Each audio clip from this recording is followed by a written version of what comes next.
नमस्कार, SNB crime talks में आपका स्वागत है। आज की हमारी इस घटना की शुरुआत होती है उत्तर प्रदेश के गोरखपुर जिले से। गोरखपुर जिले में बेलघाट नाम का एक गांव है और इसी गांव में रहने वाला सूरज कुमार जिसकी पत्नी थी, पत्नी का नाम सुनीता देवी। और सूरज कुमार के घर में उसकी माँ भी थी जिसका नाम था रोशनी। सूरज कुमार जो कि अपने घर से 20 किलोमीटर दूरी पर एक फैक्ट्री में काम किया करता था। सूरज कुमार की जो पत्नी थी सुनीता, वो अक्सर सूरज कुमार का सारा पैसा खर्च किया करती थी। वो थोड़ी कैरेक्टर लेस औरत थी। सूरज कुमार और सुनीता की शादी को अब 7 साल बीत चुके थे। सूरज कुमार को अभी तक बच्चा भी पैदा नहीं हुआ था। इस वजह से सुनीता और सूरज कुमार का बीच बीच में झगड़ा होता रहता था। सूरज कुमार की जो माँ है रोशनी देवी, ये रोशनी देवी सुनीता को अक्सर कहा करती थी कि तू बांझ औरत है और तुझे कोई बच्चा पैदा नहीं हो सकता। तो इसके बाद ये सुनीता कहती थी कि आपके बेटे में ही कमी है, आपके बेटे को मुझे देने के लिए वक्त नहीं है, और उसे वक्त होता भी है तो वो मेरी इच्छाओं को पूरा नहीं कर सकता, मेरी तृप्ति नहीं कर सकता। वो सूरज कुमार भी ये बातें सुनता है तो शर्म से पानी पानी हो जाता है, गर्दन नीचे झुका देता है। रोशनी देवी को भी पता था कि उसके बेटे में ही पहले से कमी है, इस वजह से ही सुनीता को बच्चा पैदा नहीं हो रहा है। रोशनी और सुनीता का ये झगड़ा चल रहा था, तभी उनके घर के बाहर एक सब्जी बेचने वाला आता है। सब्जी बेचने वाला जैसे आता है, ये सुनीता खुश हो जाती है और सुनीता अपने सासू से कहती है कि मैं ज़रा सब्जी लेकर के आती हूँ। सुनीता सब्जी लेने के लिए बाहर जाती है। सब्जी वाले से 2 किलो प्याज वगैरह खरीदती है और उससे एक बैंगन मांग लेती है। अब जैसे ही एक बैंगन मांगती है सुनीता, तो वो सब्जी वाला सोचता है कि एक बैंगन क्यों मांगा होगा। वो भी मुस्कुराता है और उसे एक बैंगन दे देता है। जैसे ही सुनीता अपने घर के अंदर जाती है, सुबह का टाइम होता है, उसका पति सूरज कुमार फैक्ट्री में काम करने के लिए चला जाता है। उसके बाद ये सुनीता उस बैंगन को लेकर अपने टॉयलेट में घुस जाती है। जैसे ही सुनीता टॉयलेट में बैंगन को लेकर घुसती है तो रोशनी देवी उसे देख रही होती है। अब रोशनी देवी सोचती है कि इसने आखिर बैंगन टॉयलेट में क्यों लेकर गई। अब 5-10 मिनट हुए, 15 मिनट हुए, 20 मिनट हुए, फिर भी ये सुनीता टॉयलेट से बाहर नहीं आ रही थी। इस वजह से रोशनी देवी को पता चल रहा था कि आखिर ये सुनीता बैंगन के साथ टॉयलेट के अंदर जाकर क्या कर रही होगी। जैसे 25 मिनट के बाद सुनीता टॉयलेट से बाहर आती है तो रोशनी देवी उससे कहती है कि ये जो तुम कर रहे हो ये बिल्कुल ठीक नहीं है। अब सुनीता जैसे अपने सासू से ये बात सुनती है तो वो शर्म से पानी पानी हो जाती है। लेकिन सुनीता भी ऐसी औरत थी जो एक कान से सूरज और उसकी माँ रोशनी का सुनती थी और दूसरे कान से निकाल दिया करती थी। उसे कुछ भी पछतावा नहीं था। ऐसे ही दिन गुजरते जा रहे थे। अब सुनीता परेशान हो चुकी थी क्योंकि उसके पति से उसका संतुष्टि नहीं हो रही थी और उसकी जो सासू थी रोशनी, वो उसे ताने मारा करती थी। अब ये सुनीता सोच लेती है कि किसी गैर मर्द से ही अपनी भूख मिटानी होगी। बाकी बैंगन से तो उसका काम चल ही रहा था। एक दिन ऐसे ही उसकी सासू पड़ोसियों की यहाँ बातें करने गई थी तो सुनीता बाहर आकर देखती है तो उसके घर के ठीक सामने एक दुकान लग जाती है और उस दुकान में मनीष नाम का लड़का सब्जी बेचने लगा था। जैसे सुनीता देखती है कि मनीष सब्जी बेचने लगा है तो मनीषा सोच लेती है कि इसी मनीष के साथ कुछ ना कुछ टाका भिड़ाना होगा। अब सुनीता उस सब्जी वाले की दुकान में जाया करती थी, उससे बातचीत करती रहती थी। धीरे धीरे वक्त बीत रहा था, लेकिन सुनीता जैसे उस सब्जी वाले के मनीष के पास जाती थी, दूसरे जो भी सब्जी लेती थी लेकिन एक बैंगन मात्र जरूर लेती थी।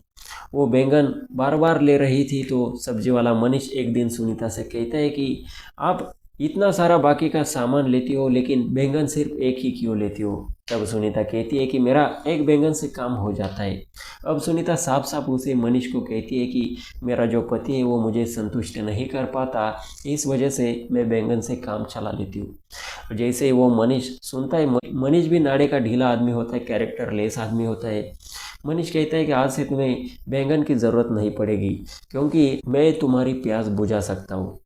अब जैसे सुनीता ये बात उससे सुनती है तो वो कहती है कि जैसे ही मैं घर के अंदर जाती हूँ 10 मिनट के बाद तुम मेरे घर पर आ जाना, क्योंकि मेरा पति फैक्ट्री में काम करने के लिए गया है और सासू भी पड़ोसियों की यहाँ गई है, वो भी जल्दी नहीं आएगी। सुनीता अब सब्जी लेकर अपने घर पर जाती है और पीछे से मनीष उसके घर में जाता है। सुनीता उसको अपने कमरे में ले जाती है और उसके साथ वहाँ पर उनका कार्यक्रम स्टार्ट हो जाता है। जैसे ही दोनों को संतुष्टि मिलती है तो सुनीता मनीष से पैसे मांग लेती है 2000 रुपया, और मनीष भी उसे 2000 रुपया दे देता है। अब से जो सुनीता थी उसे सब्जियां भी फ्री में मिल रही थी और ऊपर से उसे संतुष्टि भी मिल रही थी, पैसा भी मिल रहा था, और ऐसे ही ये सुनीता बहुत खुश रहने लगी थी।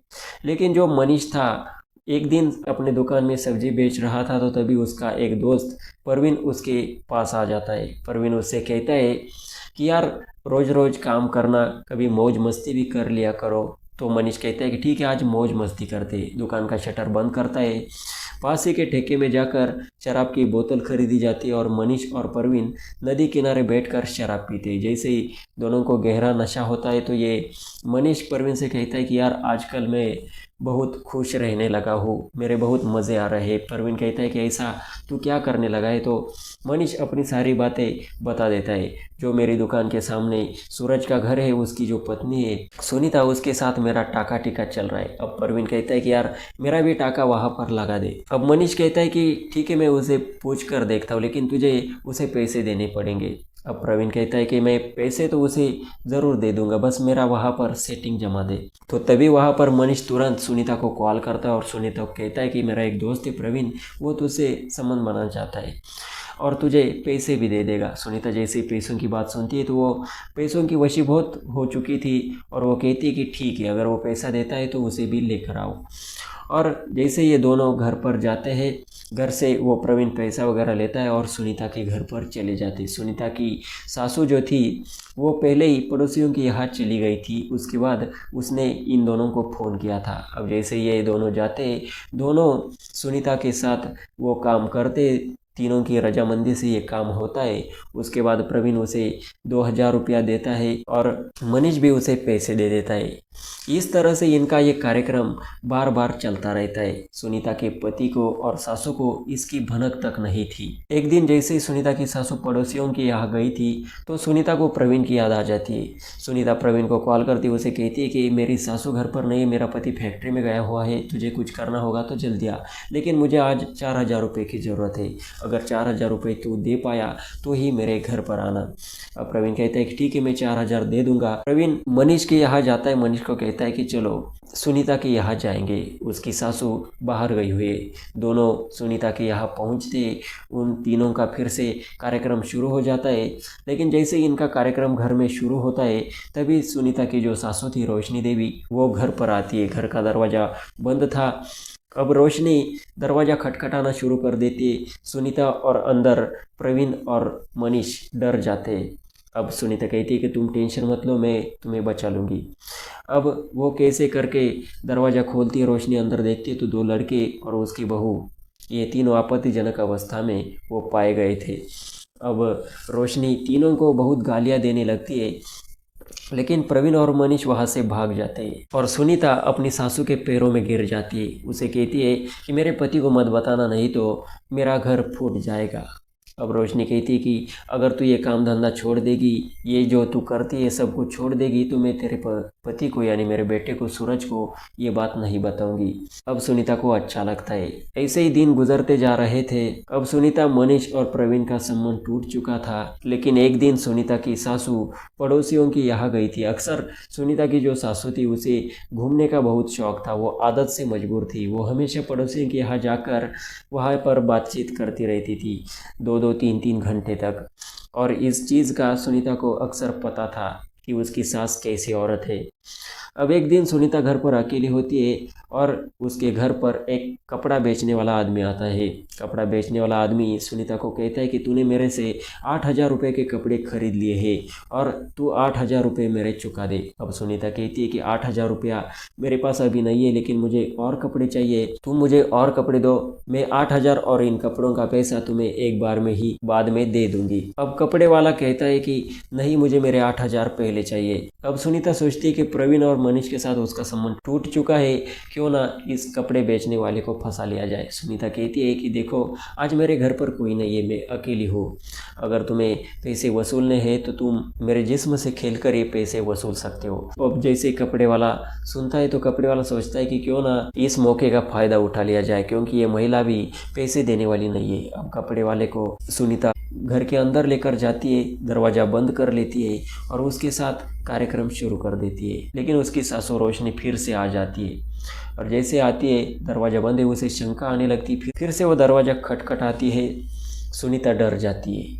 अब भी उसके साथ कपड़े बेचने वाला आदमी था। सुनीता दरवाज़ा खोलती है तो रोशनी देवी देखती है कि उसकी बहू के साथ कपड़े बेचने वाला आपत्तिजनक अवस्था में घर में पड़ा हुआ है। अब रोशनी बिल्कुल उसे गालियाँ देती है, मारने लगती है, लेकिन तब तक वो कपड़े बेचने वाला वहाँ से फरार हो जाता है। अब जैसे वो फरार हो जाता है तो रोशनी वहाँ पर चुप रहती है और जैसे उसका बेटा शाम को 7 बजे फैक्ट्री से आता है तो रोशनी देवी अपने बेटे को एकांत कमरे में ले जाकर उसकी पत्नी सुनीता का सारा काम बताने लग जाती है। इसको मैंने पहले भी बैंगन के साथ वो काम करते हुए देखा था और फिर उसके बाद गांव के ही 2 लड़कों के साथ ये काम किया करती थी और फिर आज मैंने इसे रंगे हाथ पकड़ा है एक कपड़ा बेचने वाले आदमी के साथ। ये बहुत हौसी औरत है। और जैसे ही सूरज ये सुनता है तो सूरज आग बबूला हो जाता है। उसके बाद बैंगन की टोकरी उठाता है, अपने हाथ में लेता है और सुनीता को कहता है कि कमरे के अंदर चलो, मुझे तुमसे कुछ काम है। जैसे ही सुनीता को लेकर कमरे के अंदर जाता है, अंदर से दरवाज़ा बंद कर लेता है और फिर सुनीता को रस्सी से बांध देता है, उसका मुंह भी पैक कर देता है। अगर सुनीता चिल्लाए तो किसी को आवाज़ सुनाई ना दे। अब ये सूरज क्या करता है, वो बैंगन लेता है और उसके संवेदनशील पार्ट में वो बैंगन ठूसना शुरू कर देता है। एक के बाद एक 2-3 बैंगन उसने ठूस दिए थे। बहुत खून बह रहा था और सुनीता की वहीं पर मौत हो चुकी थी। अब 8 बजे वो सुनीता को रूम के अंदर लेकर गया था। अब 10 बजने को आए थे, लेकिन फिर भी अभी अंदर से वो बाहर नहीं आया था। तो रोशनी इधर डर जाती है। रोशनी को लगता है कि मेरा बेटा आखिर कर क्या रहा है। वो या तो उसकी पत्नी को मार देगा, नहीं तो खुद कुछ कर लेगा। रोशनी डर जाती है और अड़ोसी पड़ोसियों को बुलाने लगती है कि देखो मेरा बेटा अंदर क्या कर रहा है। अब पड़ोसी लोग दरवाज़ा तोड़ देते और अंदर का नज़ारा देखते तो जो सुनीता थी उसके संवेदनशील पार्ट से बहुत खून बह रहा था और उसकी मौत हो चुकी थी और उसके पास में ही सूरज बैठा हुआ था, बिल्कुल गुमसुम। अब उनमें से एक रविंद्र नाम का आदमी पुलिस स्टेशन में संपर्क करता है। पुलिस वहाँ पर आती है। पुलिस देखती है कि सूरज वहीं पर बैठा हुआ है और सुनीता की मौत हो चुकी है। पुलिस शव को बरामद कर लेती है और सूरज को अरेस्ट कर लिया जाता है। सूरज को पुलिस स्टेशन लाकर उससे पूछताछ की जाती है तो सूरज अपनी पत्नी की सारी कहानी पुलिस को बताता है। तो सुनीता के बारे में ये सब कुछ सुनकर पुलिस भी हैरान रह जाती है कि आखिर इस दुनिया में ये कैसी कैसी औरतें हैं। फिर भी सूरज गुनहगार था, क्योंकि उसने कानून को हाथ में लिया था, सुनीता को इस दुनिया से हटा दिया था। इस वजह से पुलिस सूरज के खिलाफ FIR दर्ज करती है और उसको सलाखों के पीछे डाल देती है। दोस्तों आप लोग बताइए, इस घटना में सूरज ने अपनी पत्नी सुनीता के साथ जो किया, क्या वो सही था या गलत था? अपनी राय कमेंट सेक्शन में ज़रूर बताएं। इस वीडियो का मेरा मकसद किसी की भावनाओं को ठेस पहुंचाना या अश्लीलता का प्रसार करना नहीं, बल्कि आप लोगों को जागरूक करना है, सतर्क करना है। वीडियो पसंद आई तो इसे लाइक करें और ऐसी क्राइम स्टोरीज लगातार सुनते रहने के लिए चैनल को सब्सक्राइब कर लें। मिलते हैं अगले एपिसोड में। जय हिंद, धन्यवाद।